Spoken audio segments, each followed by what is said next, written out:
दोस्तों नमस्कार। हमारे YouTube चैनल पर आपका स्वागत है। दोस्तों, जब भी हम संस्कृत पढ़ते हैं तो हम स्वर के बारे में सुनते हैं, व्यंजन के बारे में सुनते हैं, उनका हम प्रयोग करते हैं। हम प्रत्याहार के बारे में भी सुनते हैं, जबकि हमें पूर्ण रूप से ये नहीं पता होता है कि प्रत्याहार किस प्रकार से बनते हैं, किस प्रकार इनका प्रयोग होता है। चलो दोस्तों, आज हम माहेश्वर सूत्र के माध्यम से जानेंगे कि स्वर कैसे बनते हैं, व्यंजन कैसे बनते हैं, माहेश्वर सूत्र क्या है, इनकी उत्पत्ति किस प्रकार हुई है। चलो दोस्तों, माहेश्वर सूत्रों की संख्या है। माहेश्वर सूत्रों की संख्या कितनी मानी जाती है? 14 मानी जाती है। माहेश्वर सूत्रों की संख्या कितनी है? 14, यानी कि चतुर्थ 10।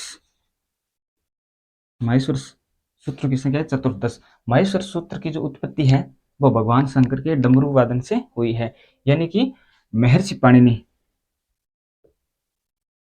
महर्षि पाणिनि महर्षि पाणिनि अपने ग्रंथों में कहते हैं कि जब भगवान शंकर ने डमरू बजाया था तो अनेक प्रकार की ध्वनियां निकली थी। अनेक प्रकार की ध्वनियां निकली थी। इन ध्वनियों को ही महर्षि पाणिनि के द्वारा स्वर और व्यंजन का रूप दिया गया। ठीक है दोस्तों, इस प्रकार इन माहेश्वर सूत्रों की उत्पत्ति मानी जाती है। दोस्तों, माहेश्वर सूत्र को शिव सूत्र जाल कहा जाता है। क्या कहा जाता है? शिव सूत्र जालम कहा जाता है। माहेश्वर सूत्र को शिव सूत्र जाल कहा जाता है। इनको प्रत्याहार प्रत्याहार सूत्र भी कहा जाता है, क्योंकि इन्हीं माहेश्वर सूत्रों से प्रत्याहार की उत्पत्ति होती है। दोस्तों, माहेश्वर सूत्र में अगर हम बात करें तो स्वर प्लस व्यंजन, माहेश्वर सूत्र से स्वर और व्यंजन की उत्पत्ति होती है, यानी कि इन माहेश्वर सूत्रों से ही स्वर और व्यंजन का निर्माण होता है। अगर हम इनको ध्यान से देखें तो देखो, ए ई उ री लरी ए ओ ऐ औ। अगर इनको हम ध्यान से देखें तो ये क्या है? स्वर है। ये क्या है? स्वर। स्वर की अगर बात करें तो माहेश्वर सूत्र में स्वर कितने होते हैं? माहेश्वर सूत्र में स्वर होते हैं 9। कितने स्वर होते हैं माहेश्वर सूत्रों में? 9 स्वर होते हैं। अब इनके अलावा देखो, स्वरों के अलावा जितने भी शब्द बचे हुए हैं वो सभी के सभी क्या कहलाते हैं? व्यंजन कहलाते हैं। क्या कहलाते हैं? व्यंजन कहलाते हैं। दोस्तों, जब हम स्वर और व्यंजन बनाएंगे तो इनमें एक एक वर्ण है वो हलंत है।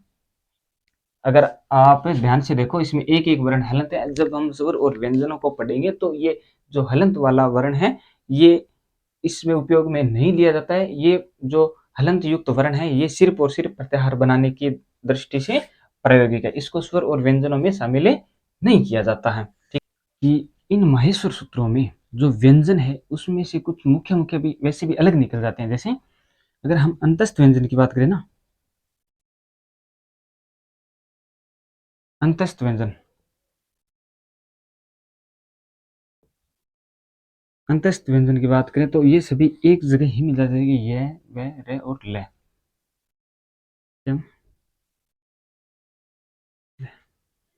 यदि हम बात करें अनुनासिक वर्णों की, अनुनासिक वर्ण अनुनासिक वर्णों की बात करें तो ये आ जाएगी ये मैं गे णे नहीं। ये अनुनासिक वर्ण है और हमारे पंचम वर्ण भी बोले जाते हैं। अब अगला क्या है? उसमें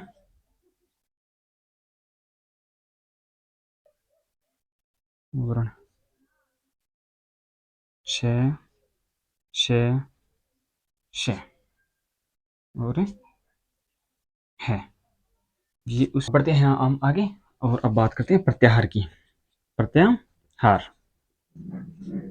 प्रत्याहार की बात करें दोस्तों, जब स्वर स्वर या व्यंजन स्वर और व्यंजन का प्रयोग एक या फिर यूं कहें कि स्वर और व्यंजन का प्रयोग जब संक्षिप्त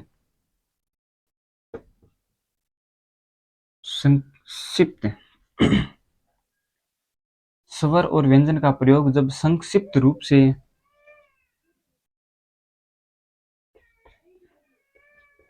किया जाता है तो उसे प्रत्याहार कहा जाता है।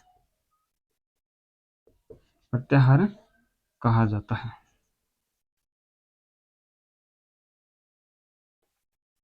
ठीक है दोस्तों, स्वर और व्यंजन का प्रयोग जब संक्षिप्त रूप से किया जाता है तो उसको क्या कहा जाता है?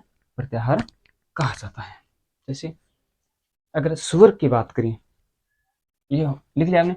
अगर स्वर प्रत्याहार की बात करें, स्वर आप ध्यान से देखना, ए, ई, उ, इसको छोड़ना है, ये हमको साथ में नहीं लेना, इसको छोड़ना है। री, ली, इसको छोड़ दो। ए, ओ, इसको छोड़ दो। आई, औ, इसको। दोस्तों जहां से हमारा स्वर शुरुआत होता है वहां का पहला शब्द हमें उठाना ही है। जैसे ए हमारा स्वरों में आता है तो ए उठा लिया, उसके बाद ई उठा लिया, ओ उठा लिया, और जो अंतिम हलंत युक्त वर्ण है इसको छोड़ना है। री उठा लिया, ली उठा लिया, इसको छोड़ना है। ये उठा लिया, ये उठा लिया, इसको फिर छोड़ दो, हलंत युक्त वर्ण है। ठीक है दोस्तों, और इसको उठा लो, इसको उठा लो। अब जो अंतिम हलंत युक्त वर्ण है ना, इसको हमें साथ में लेना होगा। तो क्या बनेगा? इनको बना, ए है, यहाँ पे है च, ये दोनों लिख दो आप यहाँ पे। क्या बन गया? अच प्रत्याहार। अच प्रत्याहार बन गया। अच प्रत्याहार में क्या आता है? स्वर आता है। यदि हम व्यंजन की बात करें, यदि व्यंजन प्रत्याहार की बात करें तो क्या बनेगा? अब हम पढ़ते हैं हल प्रत्याहार। हल प्रत्याहार क्या बनेगा? हल प्रत्याहार।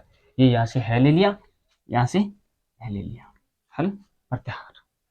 उसमें उसमें तो क्या बनेगा? सल। सल प्रत्याहार, जिसके अंदर से से से और है का प्रयोग किया जाएगा। ठीक है, और ये इसमें ये आ जाएंगे चार शब्द सल प्रत्याहार। ये से उठा लिया, ये ले उठा लिया, बीच के शब्द आ गए।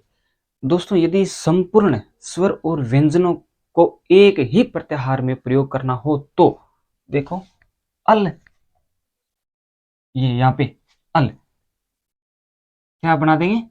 अल। ये जो प्रत्याहार है ना, ये संपूर्ण स्वर और व्यंजन, संपूर्ण स्वर और व्यंजन को, दोस्तों ये जो अल प्रत्याहार है ना, ये अल प्रत्याहार संपूर्ण स्वर और व्यंजनों का बोधक। ठीक है दोस्तों, ये हमारा प्रत्याहार हो गया। स्वर के बारे में जान लिया, व्यंजन के बारे में भी हमने जान लिया, माहेश्वर सूत्र के बारे में जान लिया कि इनकी उत्पत्ति कैसे हुई है, ये कैसे बने हैं, और ये स्वर किस प्रकार बने हैं, ये व्यंजन किस प्रकार से बने हैं, इनका प्रयोग किस प्रकार होता है। दोस्तों आज हम इनके बारे में जाना है। हम अगली क्लास में ये जो वर्ण है इनका उच्चारण स्थान पढ़ेंगे कि इनका उच्चारण स्थान किस प्रकार होता है, कौन से वर्ण कहाँ से उच्चारित किए जाते हैं। ठीक है दोस्तों, आज के लिए इतना ही। और यदि हमारा वीडियो आपको अच्छा लगता है तो दोस्तों उसे लाइक करना, अपने दोस्तों के साथ शेयर करना, और चैनल को भी सब्सक्राइब करना आपका साथ ही हमारा मोटिवेशन है।